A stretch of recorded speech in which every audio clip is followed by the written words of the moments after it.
Okay, Assalamualaikum and a very good morning. Very cool. Okay, first and foremost, on behalf of the organizing committee, I would like to extend our warmest welcome to the guests of honor, lecturers, members of the audience, ladies and gentlemen. It is indeed a great pleasure to have all of you here on this occasion. We have with us today Professor Dr. Wiliam Chapman, Dean, School of Architecture, University of Hawaii in Manoa, USA.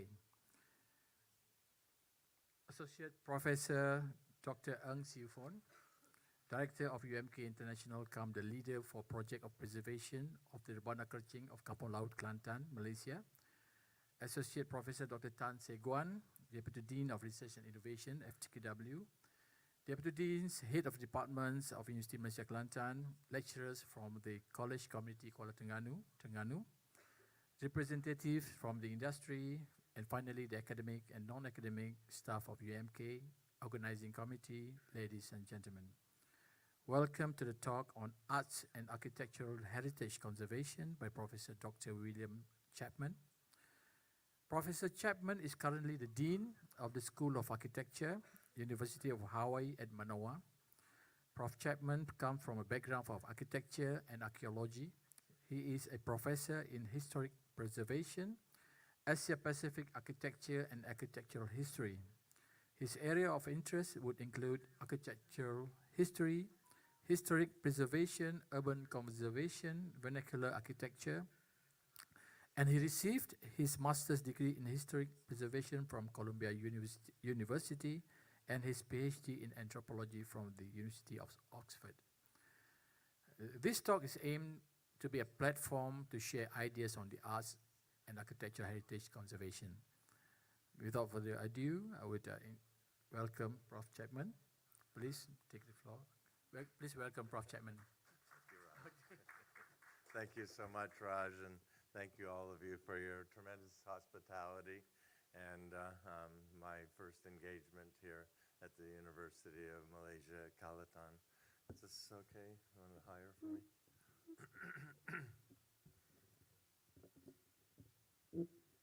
So I know I'm being graded by one of your faculty members here who's an expert at presentations for your entering PhD students, so I see how I'll do in this. I'll try to keep this very general. This is really a general introduction to what is this field of heritage. In America, we call it historic preservation. In UNESCO uses the term heritage. And in England, quite often they called it architectural conservation. So it hits upon a number of different things. It's a sort of vital and active field. I always try to remind my architectural colleagues that actually preservationists seem right now in greater demand than many times than architects. At least they get higher salaries when they come out of their graduate programs. So it is something that's important to many parts of the world, and I'm sure important here in Kelantan as well. So let me see how we can do with this.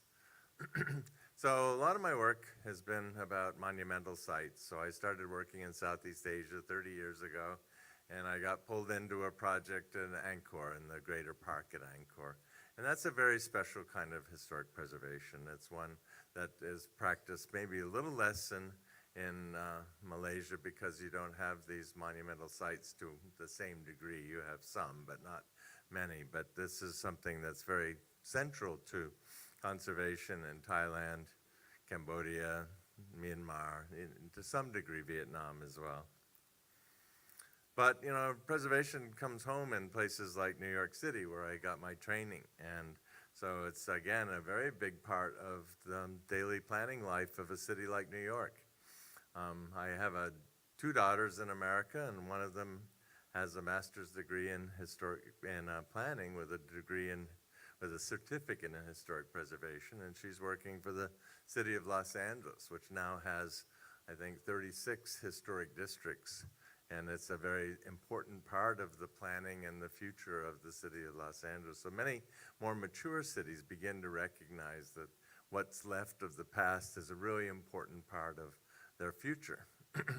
Now, again, there are obvious cases, major monuments, things like Chateau in France, or major monuments like a palace or something like that. And everybody kind of accepts the importance of that and the way that is part of the economy, tourism industry, and a way of preserving insights into a way of life of another time.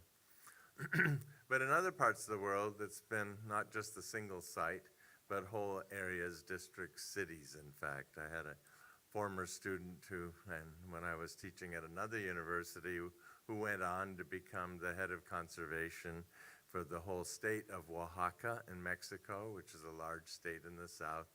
Very, very interesting. Oddly enough, some distant commonalities with Southeast Asia and the fact that, this was kind of the Spanish and Portuguese diaspora, and they have basically the whole city is a World Heritage Site, and it's central to both their ongoing lives and central to their future economies.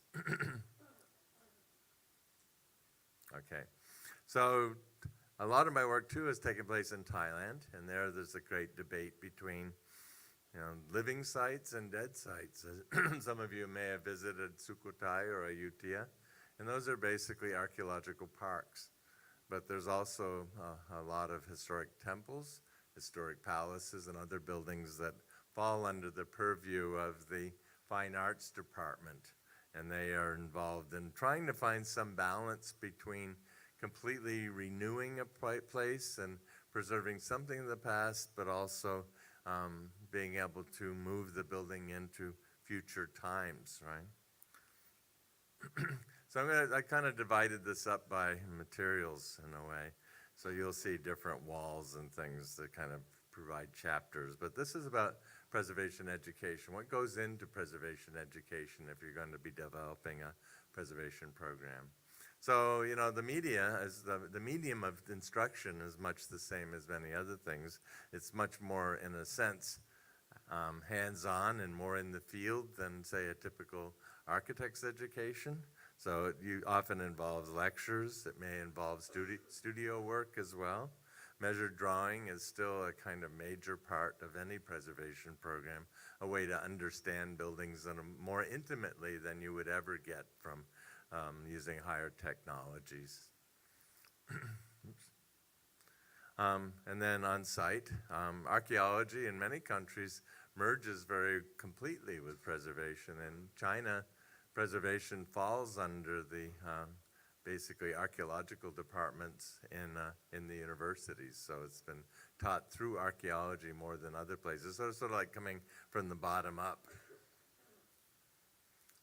So it often involves field work, like I said, and that's something that distinguishes it. It takes people out of the classroom and into the field. This was part of a project sponsored by the Getty Conservation Institute, and they had me provide kind of a background for developing on-site training courses. This is at Wat Pu in Champasak in Laos, and it involved a number of people now who have already moved on to positions of importance throughout parts of Southeast Asia. This was about, I think, 10 years ago. So the other thing I like about preservation, the reason I got into it, is it often involves traditional disciplines, things that you don't think of. So it involves architecture. I've got some sort of like more or less silly pictures representing these different fields, but architecture is a critical part of preservation. But it reaches into engineering as well, not only engineering history, but understanding how buildings perform. Oops. And archaeology, this is kind of the old vision of archaeology, independently wealthy person heading off to Egypt to do his digs. But archaeology has become much more of a state enterprise in the last 50 years, where you have, in America, we have what are called CRM firms, or cultural resource management firms, that are involved in any new development project, particularly if there's government money involved. So archaeology is, again, very critical to the field. History, of course, that's a nice part of it. A lot of architects don't really enjoy history that much or spend time looking at historical stuff, but usually historical research is very critical to preservation. And then folklore, this is again put in there with some levity. This is some sort of folkish dance in England some point in the past, but folklore, again, comes into preservation in a big way. Also city planning, as I started at the beginning, there's very few cities in most of the world now that don't involve some level of preservation in the planning. Honolulu, it's been a difficult place to promote preservation. We have a Chinatown, we have other individual buildings that are preserved, but we kind of lost the opportunity back in the 60s and 70s to really create a real historic district in the downtown, as many cities have elsewhere in the world. But curatorship and understanding collections and objects, again, come very close to preservation, and we were talking some earlier about what, basically, if you're doing an archaeological site or a giant building, it's really just another version of the objects we just looked at in the library, right? It's just in a different context. So again, architectural history is like a big part of what I do and a lot of what my research often involves. And that's, again, to better understand the context and background to buildings. And of course, art history overlaps into that. So you kind of want to have all your students have some understanding of all of these different branches. So that's what makes it, I think, such an interesting field, is you've got this combination of things. And more recently, not even that recently now, the last 20 years, landscape architecture has entered into the study of preservation. This seems bizarre, but it's actually an accurate reconstruction of a British mid-Victorian garden. And so when you understand something about the context of buildings, you kind of revisit what was the past really like, and what were the colors like, and what was it that they liked at that time. So this is the thing I think that really makes preservation special, is its close link to the trades. It's linked to the sort of hands-on qualities of building, particularly. Understanding masonry, how it was practiced historically, how it's practiced now, how mortars are, what mortars are applied for the use of materials. All of these are kind of a critical part of it. Stone carving, which seems exotic and distant, but is taught regularly at the Institute in Rome, the ECROM Institute in Rome, as an aspect of replacing necessary and missing objects. Plastering, I remember I actually spent a short time in between college and graduate school as a painter in New York City, and I would run into these elderly Italian craftsmen who would be plastering the walls of a Park Avenue apartment, and it was really interesting to learn from them. Many of them had never bothered learning English. They lived in the US for 60 years or so, and they still worked as they often did. Carpentry, of course, these are skills that are being lost by people. I've noticed in a very short period of time, skills that I knew as a kid have now vanished, and people don't do this anymore. They don't work with wood in the same way as they did before. You may still have this in KELANTAN, but when I was a little kid, you actually went into the hardware store and picked out nails by the handful. And now, of course, we don't even use nails. If you go to, I don't know if you have Home Depot or Home Pro here or something. Thailand, they have Home Pro. You look for nails, you get a little teeny plastic bag of 6, right? So it's a whole different way of thinking about fasteners and stuff. So painting seems straightforward, but it, of course, moves with the technology. A lot of historic buildings were not painted with the kind of paints that are available today. I would say none of them were. They were mainly painted with basically lime-based coatings, and so it was really based on the same material that would have gone into the construction of brick buildings, and then it'd be slaked lime that you would add pigment to, and it would need to be replaced periodically. But that's the reason you see, even now, buildings that are kind of orange, yellow, or red, these are all basically inorganic colors that came from the soil that were added to lime mixtures. And So again, even the application of paint, how's it put on, this changes the character of the surfaces. So painting is something that's very close to what I like to think about, and it's very transformative and important. When preservation started getting going really in the 1970s again, 60s and 70s, there were a lot of skills that had been lost that were in a way revived. Stained glass was certainly one. A lot of Victorian buildings have stained glass, and those are arts that had to be revisited. Understanding metalwork better. I noticed just yesterday going around some of the sort of decorative valances are actually out of cut metal and things like that. And then of course the hardware is important. You know, the hinges, the fasteners, the latches, all these things are part of. And you have to understand what is, you know, what is sheet metal and what is wrought iron and what is cast iron and what are these properties. So the origins of the field, I like to think, are relatively recent. And I think historic preservation really goes back only to the middle part of the 19th century. I mean, there were certainly buildings preserved before that. In ancient Rome, the Pantheon has been in use continuously for over 2,000 years, but it was not done with the intention of preserving it so much as simply reusing an existing building. But the idea that somehow you should sort of stop development in some way and respect things around you was really a product of the Industrial Revolution. And one reason I show Venice is that became a very important loci of this whole effort to preserve. The science of how do you preserve something goes back again to the mid-19th century. The great debate between the English conservators and people like Eugene Villers-Ledoux, who was a French scholar who wrote a great multi-volume work on the origins of Gothic architecture, mainly coming from the experience of Europeans in the East, but also he restored many buildings. So you may realize that he did buildings like this that actually look almost like a kind of Disney castle once it was finally restored. And many people objected to this at the time, thinking this is over-restoration. Many of you may have followed this in the news, but the Notre Dame that is being restored now is really the Notre Dame of Villers-Ledoux. He added that tower on the top. He added all the interior furniture.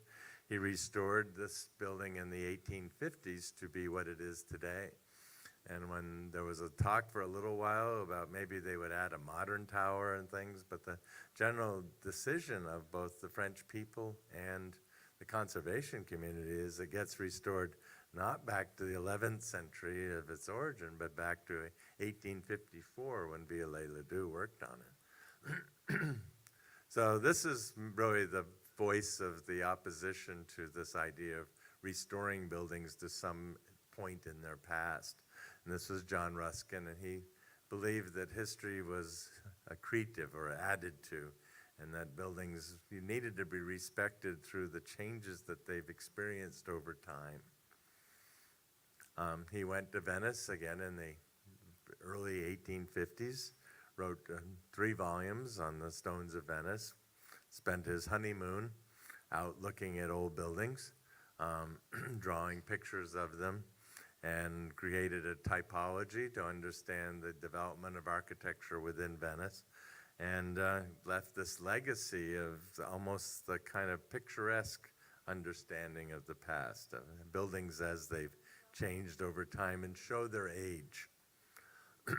His efforts were picked up by a guy named William Morris, and Morris was more of an activist, and he fought strongly for the retention of buildings as they had evolved over the centuries. So if you had like the temple that was built in the 11th century, and then in the 20th, in the 13th century it got a new tower, in the 15th century it got something else.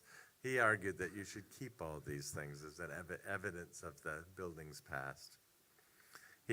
One of the first, the real pioneer of actually the technology of conservation was a close friend of William Morris named Philip Webb, and they both worked with an organization that's still going in England called the Society for the Protection of Ancient Buildings. And Webb was instrumental in writing some of the first manuals on how do you fix up old buildings, basically. There was another parallel development, which was how do you treat ruins, and the Giacomo Boni in Rome was a good example of this, and he's really responsible for the presentation of the forum that you see today, and the idea that you should not necessarily restore anything, but you should sort of add elements that are necessary to the survival of the building. And this is, he really set the rules that are still being used in places like Angkor or in Bagan in Burma. So this goes back to the Italian practice of the late 19th century. So conservation of ruins, like I said, are a specialty. You don't have as many of them here, but it's a specialty that I've devoted a lot of time to, and it is an interesting and ongoing thing, like how much do you restore, how much do you bring back.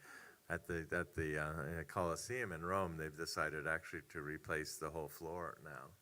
And so they're going to be presenting that to the public in quite a different way.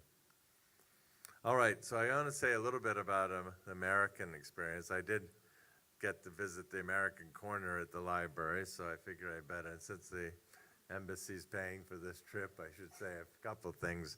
Our experience in preservation had a lot more to do with patriotism, and by good luck, our first president, George Washington, happened to be an architectural amateur, and he loved playing around with buildings, and he probably looked a lot of Andrea Palladio volumes so that he could use them. But you can see this is actually a wood building scored in such a way to look like stone, which was common at that time. So I knew this elderly architect in the Park Service, and he said, we're just so lucky that George Washington was interested in buildings. Don't want to get into politics, but oddly enough, Trump has a really wonderful house as well down in Florida, but I don't know if it'll be honored in quite such a way after his demise. But we have a number of presidents that were interested in architecture. So we tried to preserve these places. Oops. So this was almost lost, and it was actually a woman named Anne Pamela Cunningham who got together a group of ladies, and they called themselves the Mount Vernon Ladies Association, and they decided they were going to restore this very neglected old wood building, which you see in the upper left here. And she thought it would help unify the country, but it also sort of marked the beginning of what happened in historic preservation or heritage in America, which was that women would take the lead in this. It became really all through the country, led primarily by women. Except for this case, was led by men, the daughters of the Revolution. So this is a restoration in downtown Manhattan that goes back again to about 110 years ago, where they restored the old building where George Washington said goodbye to his generals. And you can still go there and have a meal there. Williamsburg was a very important marker in the development of historic preservation in the U.S. This was the vision of John D. Rockefeller. He was sort of the Mark Zuckerberg of his era, in the sense he was one of the wealthiest people, but instead of whatever Mark Zuckerberg invests in, he decided to restore an entire city in Virginia that had been the former capital. A lot of it was reconstruction. So many of these buildings would be reconstructed, but the existing historic buildings were restored, and this became a kind of open-air museum. It was modeled in part on some of the Scandinavian museums, so you could go and visit not only the buildings, but the way of life at the time. And it's always been subject to criticism. The way of life tended to be kind of cleaned up and made nicer than it really was, but they've been paying attention to this and trying to interpret the past more realistically. So that's Williamsburg, and that would influence not only preservation, but aesthetic standards generally in the US. So that happened in the late 1920s. In the 1930s, there was an international world depression, right? A world depression, and it hit the US, it began in the US, and it was really hit the architectural community, among others, very strongly. And in 1933, they began something called the Historic American Building Survey. And this put unemployed architects to work measuring historic buildings all around the country. So they still had sartorial clothing standards back then. They wore the fedoras in the field. I try to bring that back, but it's an uphill climb. So they established a standard of measured drawings that is still used today, and a lot of my students have had a chance to work on HAB summer programs. So they have very strict rules on what line weights are used for different elements and things like that. But because of this, it's all gone to the Library of Congress, and it's the most used part of the Library of Congress even today. Okay. That included photographic documentation as well. So there were a number of photographers that would take these pictures. It was a different world of photography. They'd have a box and put a cloth over themselves, and understood one of them would always open the lens and wait for the time it took her to smoke a cigarette before she closed the lens. So you got really good quality photos. Preservation did in the United States start spreading to other people beyond this kind of museum architectural environment into places like whole cities. So Charleston in South Carolina was a kind of city that had lost its economic significance over the years, and it had many of the buildings were not well maintained. It was sort of falling apart, and the people there decided we wanted to preserve it as it is. So they wanted to do like Williamsburg, but they didn't have any money to do that. So they created an architectural review board. And the architectural review board would say that any new building had to fit into a kind of theme of Charleston. So now, of course, it thrives, but other cities followed the example of Charleston. So another was New Orleans, and if any of you have been to the US, I think Charleston and New Orleans are among the more interesting cities you could find there. And New Orleans preserved not only interesting architecture, but an interesting cuisine, musical traditions, all sorts of things that are important. Well, switching back to the international perspective, World War II was actually caused a lot of damage to historic buildings, but it also was a kind of a shot in the arm for historic preservation, because people suddenly realized what they had to lose, right? So this is Warsaw in Poland right after the war, and then of course what would happen is Warsaw would be restored instead of being demolished and replaced by a modern city. So this was the time when UNESCO came into being, and UNESCO thought that they could somehow direct the course of preservation. And I think looking back critically at this, it was thought to be basically a practice of experts, and they would go out on missions and they would advise people, but it was a very much top-down idea, not the idea of drawing from the strength of communities. So UNESCO never gained a great deal of traction in the United States because a lot of our preservation efforts came from communities. So UNESCO did establish the International Center for Conservation in Rome, which I was lucky enough to go to for 6 months, and that was I knew a lot of the stuff they were teaching already, but it was interesting for me to sort of see it in the context of Italy. So preservation today is a very different kind of field, and it's evolved and matured in many ways. It still involves architectural history. This is, of course, the Forbidden City in China, which has been undergoing a major, major restoration project over the last 20 years. It also involves urban conservation, and this is the city of York, which basically relied on historic preservation or architectural conservation as a way to revitalize a very declining industrial city. And you'll notice that they can institute rather strict planning policies, and if you look sort of in the left, you'll see a little red sign with an arch on it. That's the McDonald's sign that's allowed in New York, and so they don't allow just the plain the commercial signs there. A lot of people will complain that this kind of historic preservation, historic districts lead to some level of gentrification or loss of identity. But on the other hand, cities rely on the revenue produced by buildings. Most of them were, at the time of their construction, were already, in a sense, gentrified.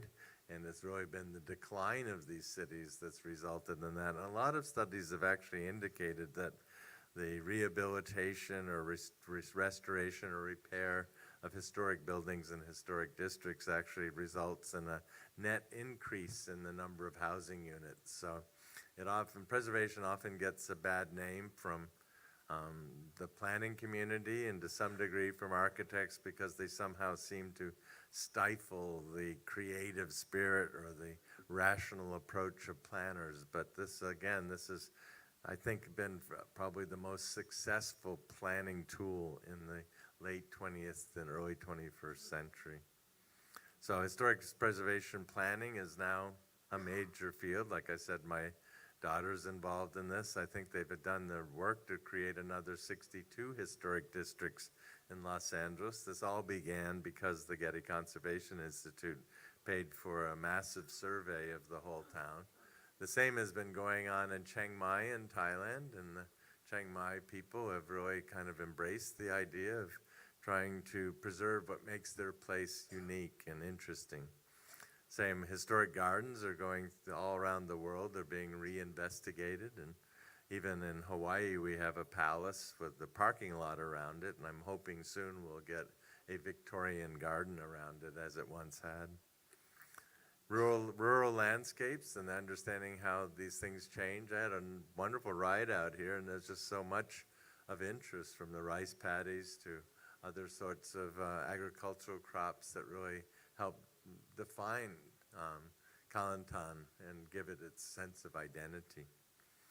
And so that's, again, part of the study of vernacular architecture, which are very vernacular landscapes, which are, again, very fragile. This was a picture taken in Cambodia maybe 40 years ago, and now, of course, this would probably be long gone. And so this kind of past.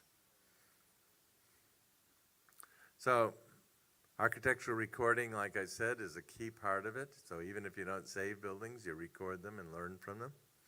Good project for architects here.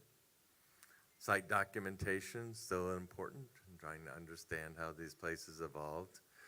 Understanding how review boards go into place. Like this is a picture in New York City that one of my classmates actually became the head of the Landmarks Preservation Commission there.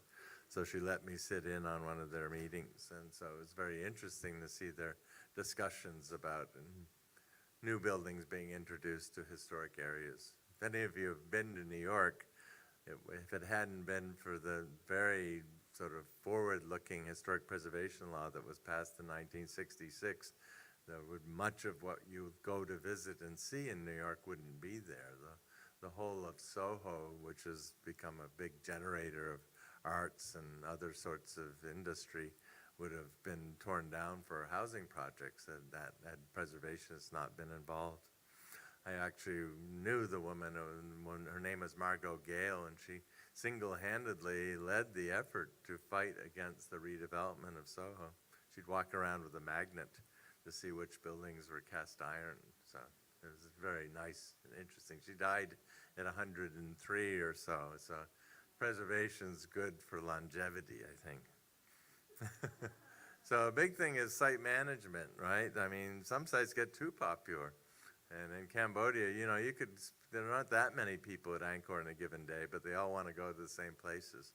So the big idea is how do you move them around. The English are really good about this, English heritage. They even move the parking lots around for historic sites. So they're really good about this. And they insist that unless you have some disability not being able to go into a site, they actually will, in fact, require that you walk into a historic site so that you have the entire experience of the site. So these are things I think you need to consider as sites get developed. So conservation practice today. What do people who do preservation or conservation, what do they do that other people don't know? And this is in part directed at architects, and this is the niche that they fill in the architectural community. They know about masonry cleaning. That's something that's really driven in countries where they have a lot of masonry. Architects don't know much about how this works and what's damaging, what's not, and what you need to do. It's not taught in architecture schools, but almost every person who's gone through a preservation program has some understanding of masonry cleaning. And that applies to stone conservation and cleaning of masonry. This was taken in 1993, right after the Indians had cleaned up Angkor Wat. In Archaeological Survey of India came over, and they kind of did a big scrubbing job that was probably misguided, used a lot of bleach, caused a lot of damage to surfaces by cleaning rigorously. And now, of course, it's all covered with moss and lichen again, but that's just the nature of stone living in a tropical environment. Preservationists talk about mortars. Mortars for concrete have changed significantly over the years. Most historic buildings, ones built even before 1920, don't use the sort of modern hydraulic cements. They use more traditional mortars, and you see it in monumental restoration everywhere, from the Cham monuments in Vietnam to Ayutthaya, where they did use cement out of a bag, that it just caused more problems than it assisted in. So that's something that preservationists learn how to do, to try to understand what was the original mortar. They understand about the preservation of architectural metals, and they also understand about how do you figure out what the original paint colors were. This is a section of a much painted section of a window. And I have a friend who actually makes his living doing this only. He does it for major buildings like Monticello, Jefferson's house, and the ceilings of train stations and things, but it is a very important specialty, and it's something that preservationists think about. So preservation also is involved in heritage education, not of the preservation people or the conservators, but of the public. And so a big part of what preservationists do involve house museums. That's a critical piece, and exhibits and things that tell something of the past. And interpretation of historic building sites. This happens to be an interpretation of a site in, I believe it's in Louisiana, where there was showing how traditional French technologies were employed back in the 17th century when early settlers were there. And now, more recently, cultural preservation has become a more important part of the field. We talked a lot of, this is applies very much to what's going on here, but I was kind of privileged to be able to see the revival of dance in Cambodia by these little girls who, there were only several teachers still left, and they actually are, quote, university students. The Salah Rachina, the Royal University of Fine Arts, has a special branch where they train children how to do these dances. And some of it has gone into a more commercial presentations of Cambodian dance, but it's also preserved traditions that are very important. And I guess if you don't start this kind of dance at age 3, you're never going to be good at it. You don't develop the flexibility you need. And performance of other kinds, as musical performance, in this case, orchestra and Java. And so again, I think people are more and more looking at that. So I think the project that we've been part of here this week and before through the American Ambassadors Fund is an important contribution to this. And I think, let's see. And the last thing is something I think that people are really interested in, which is heritage food, right? And so my wife is Thai. We could go anywhere, and she would all these old buildings and things, she would just be looking for the market and looking for the food that she's heard about that's important there. So I think the sort of interest in regional cuisine and things like that has really caught fire in the last 20 years with food shows and things like that. So again, I've been lucky to receive some good examples of local food since I've been here. So, and I think you have a rich tradition to build upon. So, and this is, I've added these slides more recently. The new thing nowadays is the preservation of architectural modernism. It's very buildings that were destroying old-timey buildings. This is Lever House, one of the first international-style skyscrapers in New York. Skidmore, Owings and Merrill, 1953. It went through a major restoration in the 90s, and it's going through another one right now. So it's very much a prestige building. Very difficult issues, like how do you deal with like things that are no longer available in the market, you know, laminates and things that are no longer sold. All of these things are a challenge for the preservation of modernism. But also the recognition that modernism is interesting is another thing. And so there is an organization called Docomomo, and it's a awkward and strange sort of acronym. But anyway, this is the interior of the Eames House in California, which is a great example, 1949, of a modernist building that people still go to visit. Again, very challenging. The preservation work there is, I mean, he used all sorts of exciting materials like asbestos panels,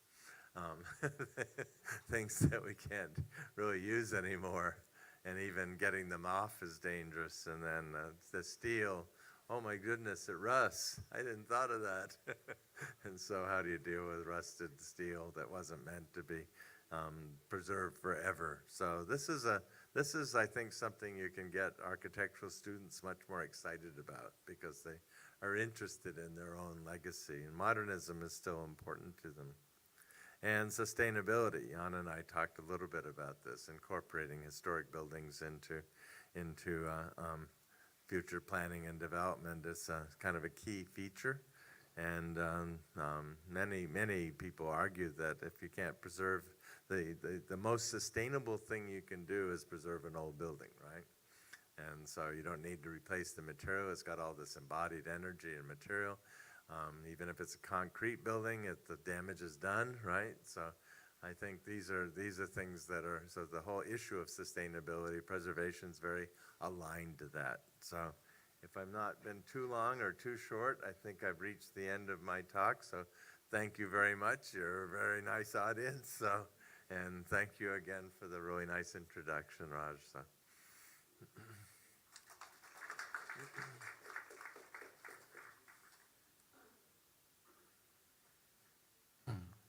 Okay, thank you, Prof. Chapman. Okay, it's an overview of the history of conservation. It's a nice overview. Thank you very much.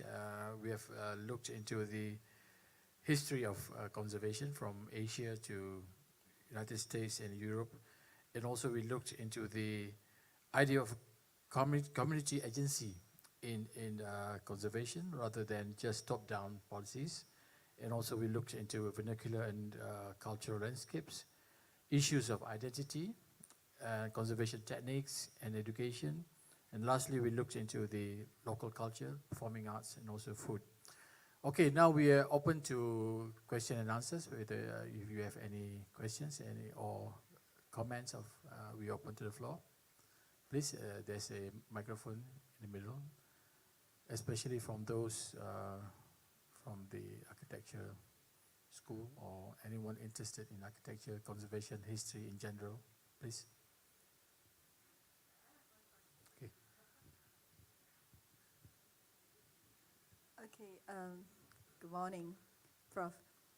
So you were mentioning about how these old buildings been preserved and restored. And just now you mentioned something about using the paint in those old buildings, because I just came back from Hoi An. I saw a lot of those in the ancient city. In the ancient city, you can see all those buildings are being painted orange. All right, and I'm just wondering, so is this part of the conserving the materials or what? I'm not sure, because I saw the whole ancient city being painted in orange. All right, so this is question number one. Question number two is, so it added a kind of a modernization to the building or what? I'm not sure. But still, of course, we feel the authenticity of the whole ancient city. Question number 2 is, if for preserving a dance like REBANA KERCING, so my question would be like, is adding new elements to the dance, adding new elements to the traditional dance, a way to conserve or preserve the art? I'm just comparing the similarity between when you conserve the buildings and conserving the dance, the art, the traditional dance. Thank you very much. Thank you, Prof. Do you want me to take it from the seat? Is that why this was set up? Okay. I think those are really two excellent questions. I kind of hinted at the orange, red, yellow scheme.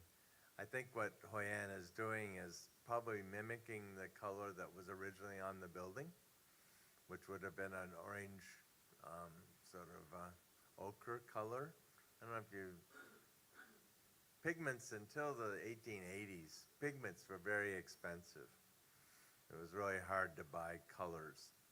When I've looked at architectural records for the buildings in the Caribbean, and they actually, in the cost for the estimate, they had the cost of pigments, like blues and things like that. They were exotic and difficult to get. So most buildings used what's called the inorganic, meaning a non-natural, like non-vegetable kind of color, and you get it from the soil. Clay soils usually have streaks of ochre, which is a kind of a rust, basically, iron oxide in the soil. And sometimes it leans toward reddish color, sometimes toward orangey color, sometimes toward yellow color, and they would mix that with what would actually be a clear-looking lime wash that would whiten or darken upon application or drying. And so that's what that orange color is probably imitating. I suspect it's now an emulsion paint or the acrylic or latex paint that's been applied to meet that color. The Fine Arts Department in Thailand has really paid attention to this recently. And they've actually been doing basically calcium-based paints for buildings. I know Silipacorn University is built on the site of a smaller palace across from the Grand Palace, and they recently, like 4 years ago, restored the building there, and they used a genuine yellow ochre wash on it. And it really provides a much different look and character than just having painted it yellow or orange. But that's the explanation for the color. And I don't think they probably are at the point yet of doing that subtle thing. You can do that really for very special projects. You can add modern cements to the mixture to make it last a little longer. But as many of your grandparents would have known, whitewashes have to be applied periodically, more often than a paint. But they also breathe better and they don't flake off the way paints do. So that's the first question. The second one is, there are multiple approaches to both building conservation and the conservation of traditional performing arts, right? So some want to stay very pure to the past. Some allow for modifications. I think in the field of dance particularly, it's much discussed, how do you best approach this? I can draw a parallel with the revival of traditional dance in Hawaii. They basically came out of a contest that was developed in the 1950s to showcase different hula dancing troupes. And they wanted to get back to the roots, so they actually have a kind of roots dance period during the contest where you can only do really traditional dances that are documented and understood, and they don't do major changes to them. Then they have another section where they have dances that allow for modifications and modernization. They also have something in between, which is called Hapahali hula, which means half-white hula. And there they did more jazz movements and things, the things that many of you probably would see in the movies and things like that, that is quite a departure from ancient sacred dances or of ancient Hawaiian. So my answer is there are a number of ways you could approach it. You can keep something vital by making sure that it does change over time, right? But there are also dances that need to enshrine the past. Okay, yeah. Okay, Prof. I don't need the mic. Good morning, I'm Farouk from Chancellery. Very nice to see you. Nice to meet you too. There are two words that we always use in heritage in Malaysia. I think one is preservation, another one is conservation. It's always interchangeably used. In Malay means pemuliharaan and pemeliharaan. There's a difference in terms of the meaning. Um, so, from your point of view, um, is it okay to use conservation and preservation interchangeably? That's number one. Number two is when you do heritage building preservation or conservation, the architects, or I do not know, perhaps the engineers that are in charge of doing the preservation, they sometimes do not have the feeling towards the building. I'll give you an example of my experience in Thailand. There are three buildings being bought by the university, and these are all buildings owned by the Chinese traders, I think in the early 90s. Um, this building was turned, there are three buildings. One is an old quarters for Chinese, small house for Chinese traders.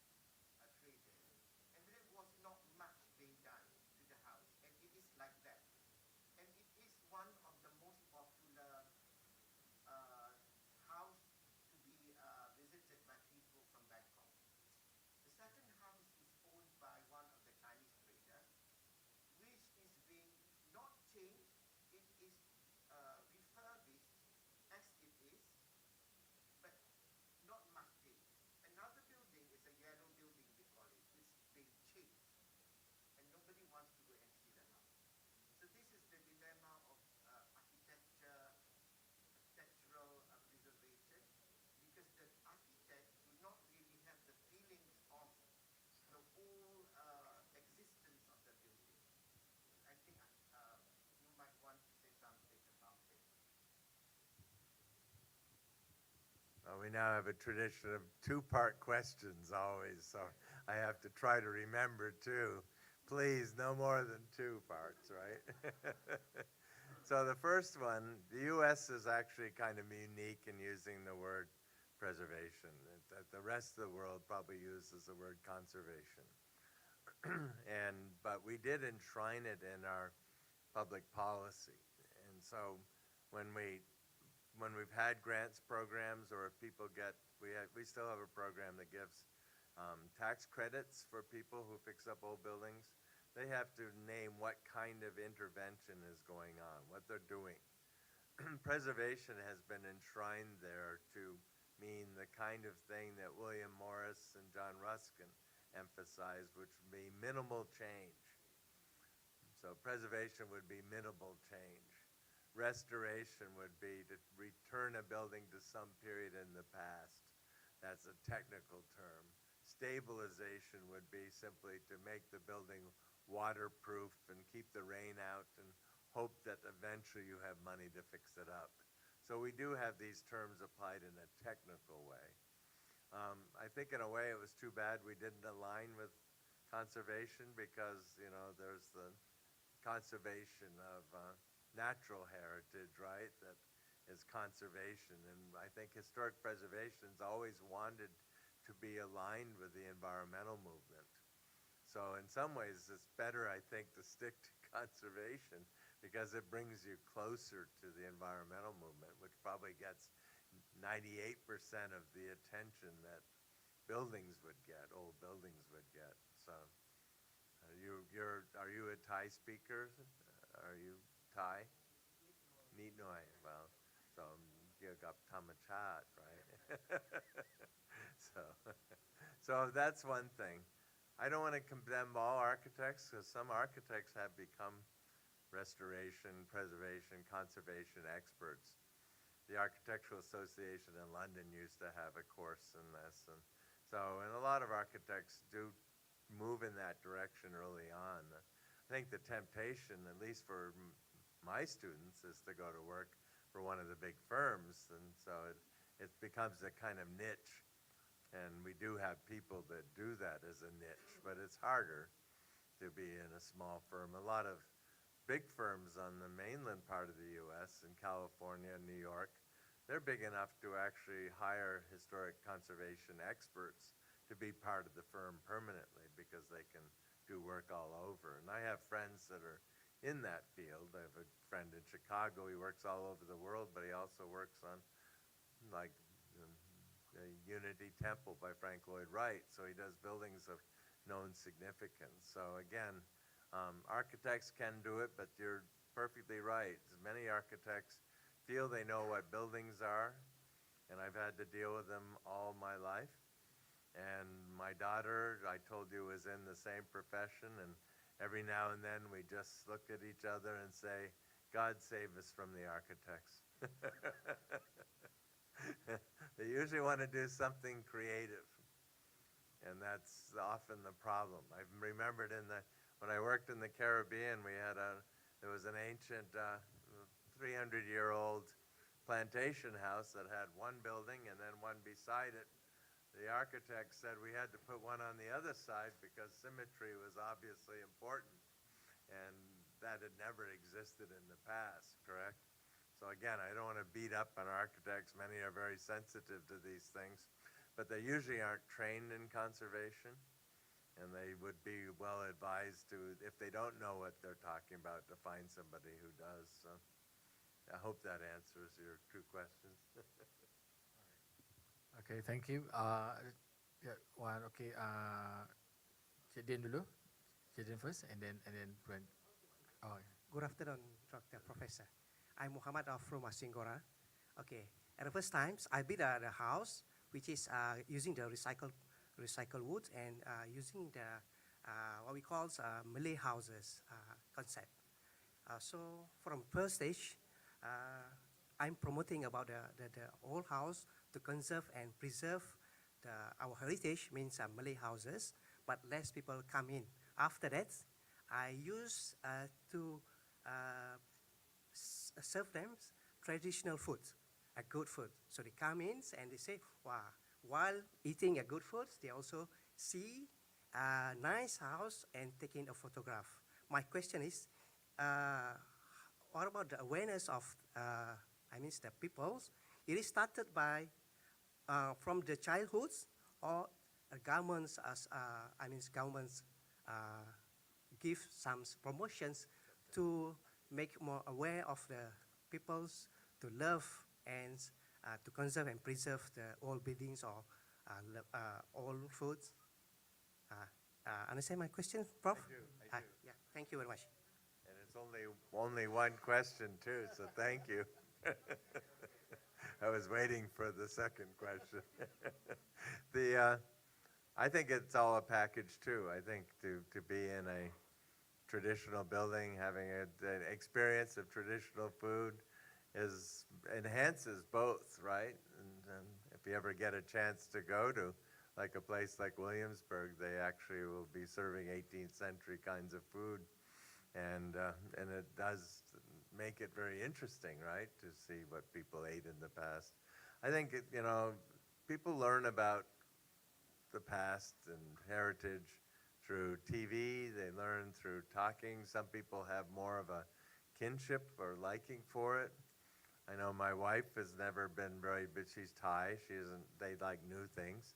And, but there was a restaurant once in an older house, and it took her back to her childhood and her grandmother's house in Ayutthaya, and she really liked it. And I think it was the first time she kind of got it, right? So she had those little silver tin cups, and she said, "This is so like my grandmother's house." It was so nice for her to experience it. So that's one way of accessing, I think, the emotional part of attachment of the past was something within recent memory, right? So I think that's one thing. But I think probably learning through educational programs and things like that.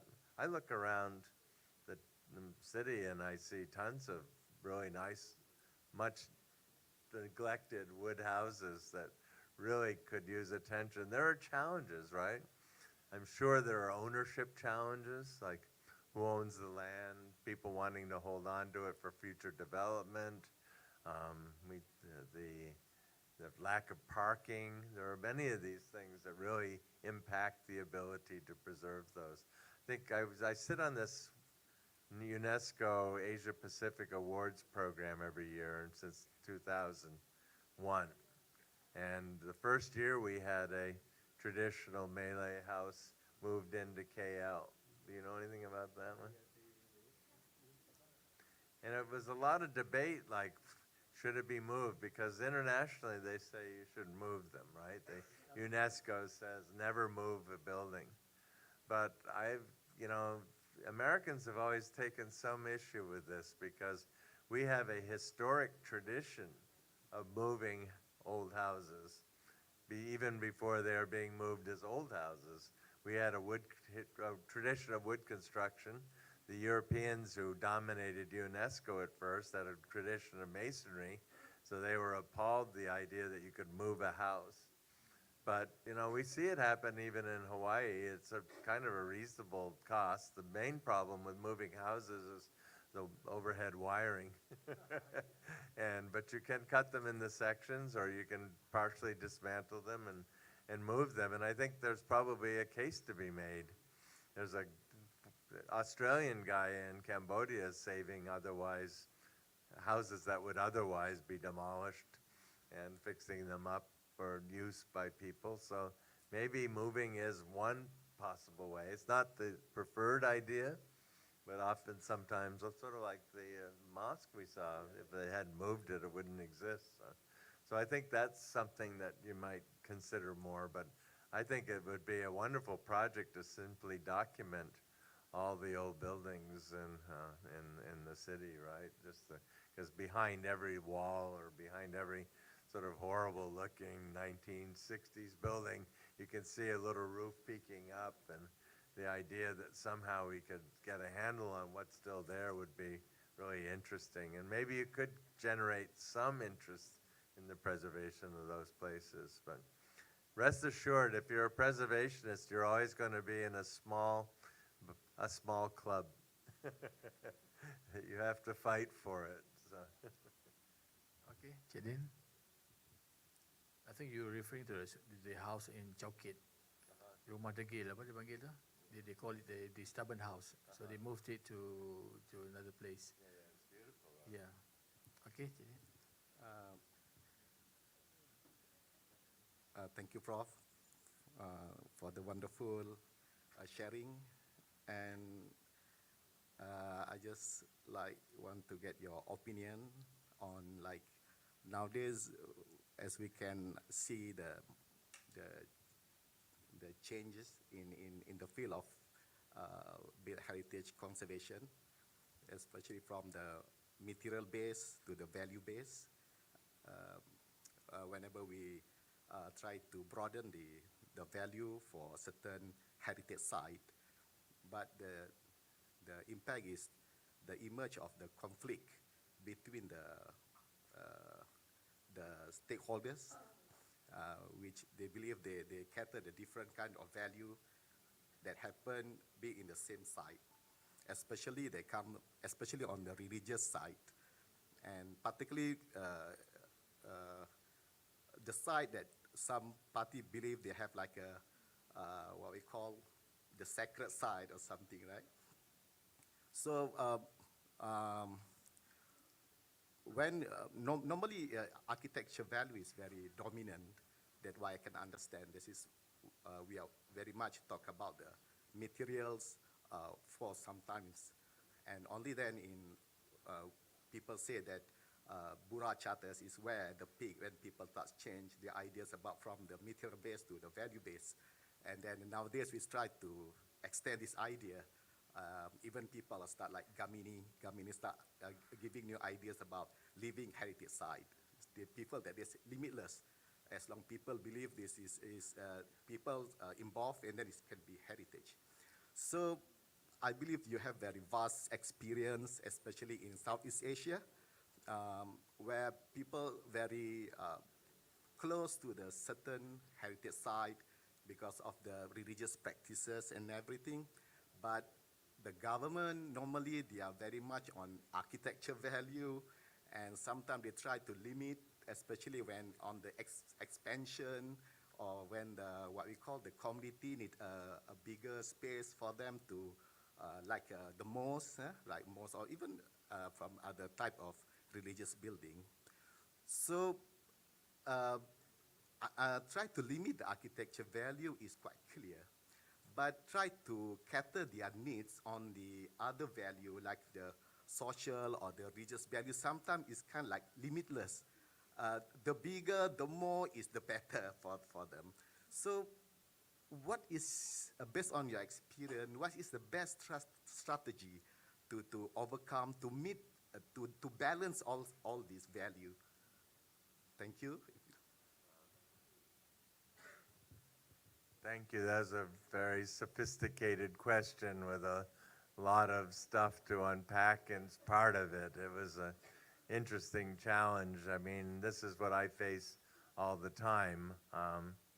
There's a woman, Laura Jane Smith, who is an academic. She taught at York for a while, and she basically got the jump on everybody, talking about how heritage should really be what people themselves value, and it shouldn't be result of expertise, right? And she was reflecting things like the Burra Charter, where you respect community values over expert values. You respect living traditions over material things, right? It's been referred to as the fetishization of materiality. I had a really good teacher back at Columbia University named James Marston Fitch, and he said if you give up the kind of material part, if you give up the building or you give up the site in your effort to preserve what's there, you really are kind of like in a ship. You're at the ocean and you're giving up the ship. You have nothing to tie that to anymore. Right? No vehicle for any of your ideas, whether it's food or practice. It's just existing in air, right? And that, in a way, that's what I see as a continuing challenge. I feel that it's not architecture so much you're preserving, but you're also preserving the materials of the past, the workmanship or the crafts values and artisanship of the past, the experiences of the past, because we are about the past in some ways, about heritage and the knowledge that your predecessors were there, that your grandfather may have put the tiles on the roof. This is also maybe an intangible spiritual value, but it's also important, I think, to the appreciation of place. It's always struck me as interesting that the academic community, where they often are in programs that teach historic preservation or conservation, it's been so popular now to bash historic preservation because that's how you get ahead, right? By showing how differently you look at things, right? We could argue that the culture of any place like America or Kelantan, right?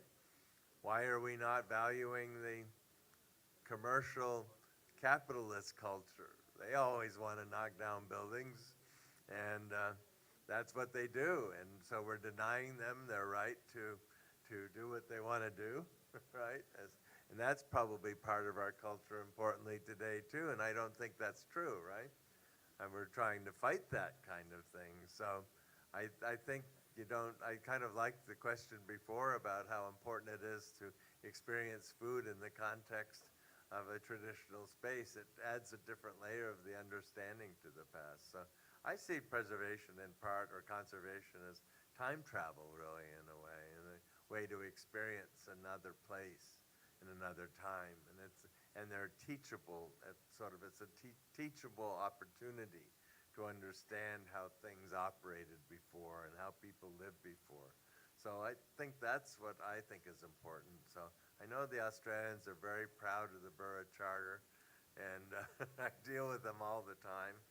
And again, these arguments often exist at a very rarefied level when, in fact, the big threat to heritage is just ongoing development and neglect and things like that. I wanted to add something else. I said before that a building is just something you preserve like an artifact or an object, right? But the problem is buildings are attached to land, and land has value of a different sort, right? And it has development potential. You don't have people saying, wow, that old pot, we should just throw it out because it's old. People say, no, that's heritage, that's value. Museums don't throw things out. That's because they can move them around, right? So that's the unique issue with preservation. One is the economic land value context. The other is the weather. In a museum, you don't leave things outside. So you have to deal with the weather. Those are two differences, and they seem to be so significant, because I know that people would sacrifice an old house, but they wouldn't sacrifice their grandmother's chair. I hope that answered my feeling. I'm still a roots preservationist, right? Okay, maybe one last question. Yeah, Arza.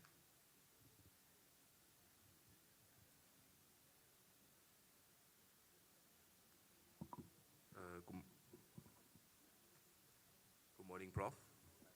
Okay, I'm Tan from Faculty Technology Creative and Heritage.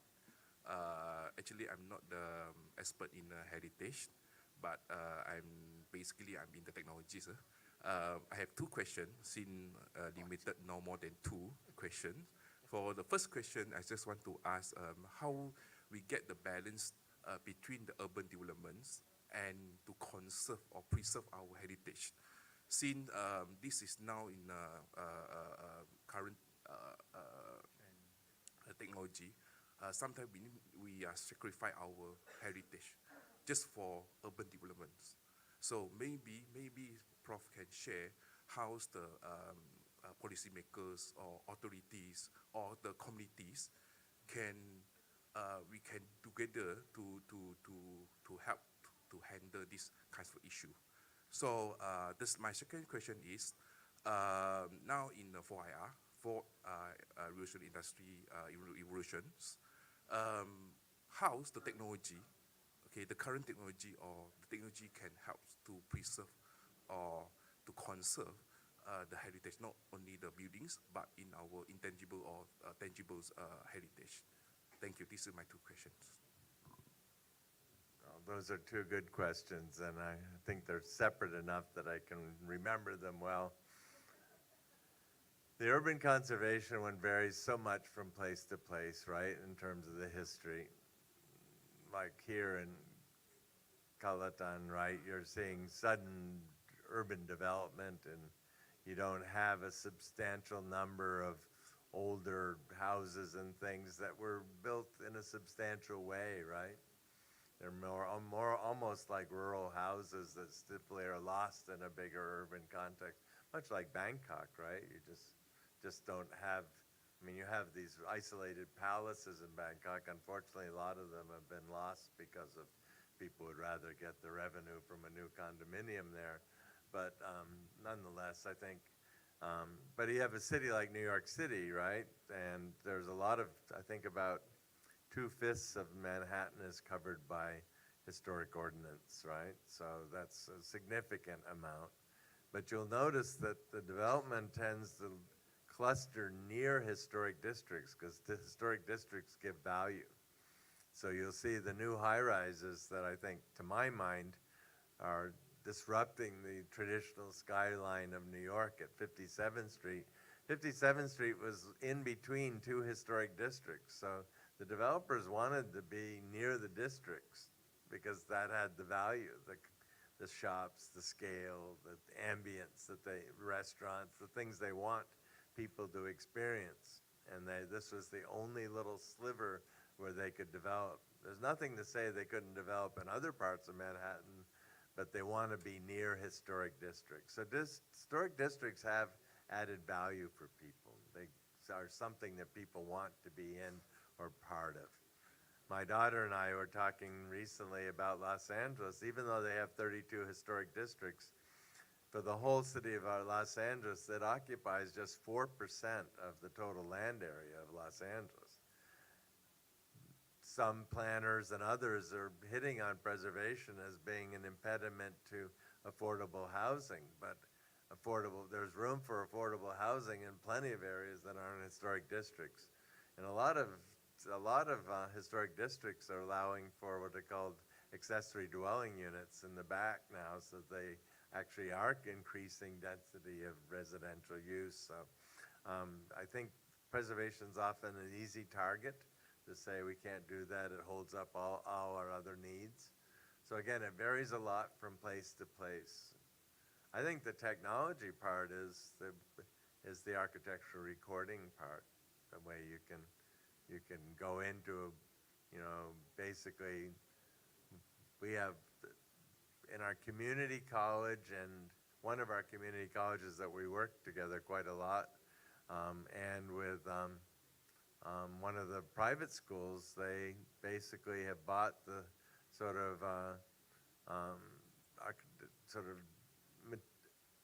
equipment for measuring historic buildings, basically LiDAR, and so they can do photogrammetry and make a rendering, an electronic rendering of a building. It's really exciting and interesting because you literally can turn that rendering into a 3D model, in a computer 3D model, but then you could actually print from that, and you can print at any scale. So theoretically, at some point, if you have a big enough 3D printer, you could actually print your whole building out. So that is interesting. And so there's a type of Salah at the East-West Center, and they recently recorded that. And so again, it records it for posterity as well. It's an interesting technology. When I did I did a cultural survey of the beach landing site in Saipan in Micronesia, where the Americans attacked in 1944 to occupy Saipan. You can still see trucks and things. There are actually airplanes underwater too. The Park Service subscribes to an app where you take hundreds of just standard pictures, and they can generate a 3D model from that. It's really interesting to be able to do that as a record. And that's a fun exercise for students too, to learn that way. And as you know, you can measure this room now, right? Within what's the tolerance? Is it within a millimeter with a laser pointer? So that technology is quite interesting to be able to use. So. Okay, thank you very much, Prof. Chapman. So we have come to the end of our talk today. So thank you very much, Prof. Chapman. On behalf of the committee, we'd like to extend our appreciation. And also to the individuals involved, the committee members involved in the whole event, and also the organizing committee. And I hope that we can learn something new. We have learned something new on conservation. And please keep in touch with Prof. You can email him if you have any further questions and inquiries. Okay, so we hope that it's not the first and the last. I hope that, Prof will visit us again in the future. Okay, so thank you very much, everybody, for joining us for this talk today. Please give a hand for Prof. Chapman. Okay. Okay, thank you very much, and very good afternoon. Thank you.